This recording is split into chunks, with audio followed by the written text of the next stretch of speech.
Segala puji bagi Allah, Tuhan semesta alam. Selawat dan salam semoga tercurahkan kepada junjungan kita, Nabi besar Muhammad Shallallahu Alaihi Wasallam. Sahabat yang dirahmati Allah, akhir-akhir ini kita sebagai muslim kembali dihadapkan kepada satu fenomena yang menyudutkan dan memposisikan kita sangat dilematis sebagai pemeluk agama yang konon berpredikat rahmatan lil alamin. Berbagai aksi terorisme dan kekerasan senantiasa disandarkan kepada Islam. Padahal, itu semua belum tentu ada benarnya. Bahkan lebih sering merupakan dakwaan dan praduga semata. Sahabat yang dirahmati Allah, perlu kita ingat bahwasanya NKRI ini merupakan negara yang sah, baik secara syar'i maupun secara politik. Oleh karena itu, segala upaya mempertanyakan dan meragukan posisi NKRI yang berasaskan Pancasila adalah sebuah tindakan yang melanggar hukum.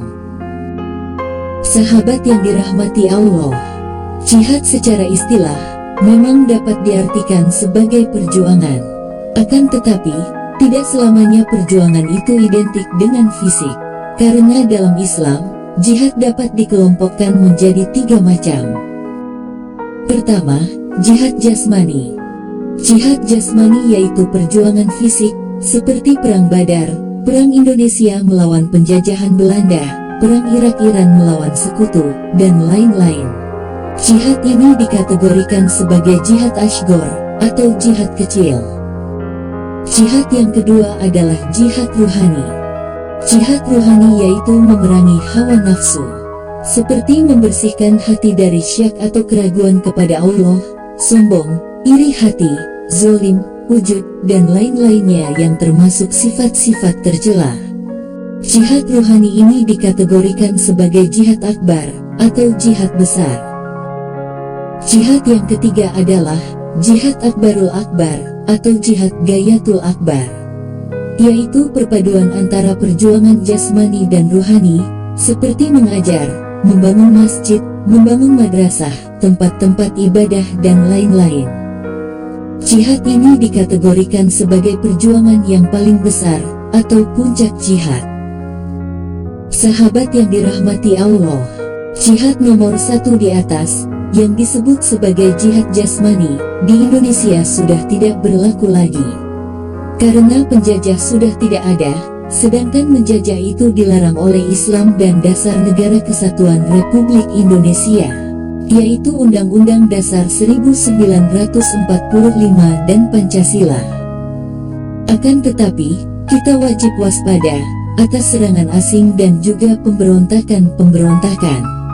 Maka pada kondisi seperti itu, kita diberi izin membalas serangan tersebut. Sebagaimana firman Allah Subhanahu wa Ta'ala di dalam Al-Quran Surat Al-Hajj ayat 39-40 yang berbunyi, telah diizinkan berperang bagi orang-orang yang diperangi, karena sesungguhnya mereka telah dianiaya. Dan sesungguhnya Allah benar-benar Maha Kuasa menolong mereka itu, yaitu orang-orang yang telah diusir dari kampung halaman mereka tanpa alasan yang benar, kecuali karena mereka berkata, Tuhan kami hanyalah Allah. Dan sekiranya Allah tiada menolak keganasan sebagian manusia dengan sebagian yang lain, tentulah telah dirobohkan biara-biara Nasrani, gereja-gereja, rumah-rumah ibadah orang Yahudi, dan masjid-masjid yang di dalamnya banyak disebut nama Allah. Sesungguhnya Allah pasti menolong orang yang menolong agamanya. Sesungguhnya Allah benar-benar Maha Kuat lagi Maha Perkasa. Peperangan fisik, jika dilihat dengan seksama, ternyata ada 2 macam. Yang pertama, yaitu menyerang, menjajah dan merampas hak-hak manusia. Dan yang kedua adalah mempertahankan diri dari serangan lawan. Lalu yang diizinkan oleh Islam adalah mempertahankan dan membela diri. Contohnya, Indonesia tidak akan menjajah negara manapun.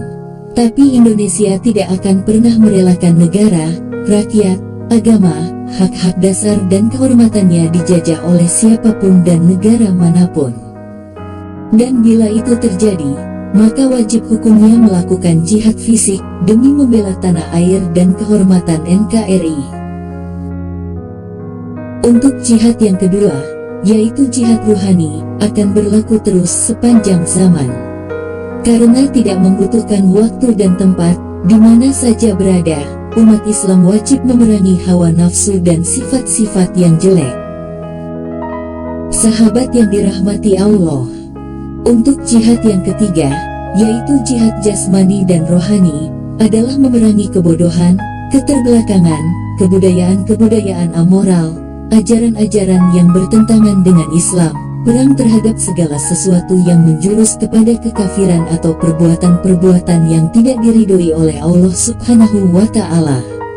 Inilah yang disebutkan dalam Al-Quran, Surat At-Taubah ayat 41 yang berbunyi, "Berangkatlah kamu, baik dalam keadaan merasa ringan maupun berat, dan berjihadlah kamu dengan harta dan dirimu di jalan Allah. Yang demikian itu adalah lebih baik bagimu, jika kamu mengetahui." Termasuk di dalamnya adalah mencari ilmu, belajar hukum Islam dan mendakwahkannya, membangun madrasah, meramaikan masjid dan lain sebagainya. Sahabat yang dirahmati Allah, demikianlah pemahaman yang komprehensif mengenai jihad sangat penting untuk generasi muslim sekarang dan yang akan datang. Hal ini bisa menghindarkan Islam dan diri kita pribadi dari kesalahpahaman yang akut. Semoga Allah Subhanahu wa Ta'ala selalu menjaga kebesaran Islam.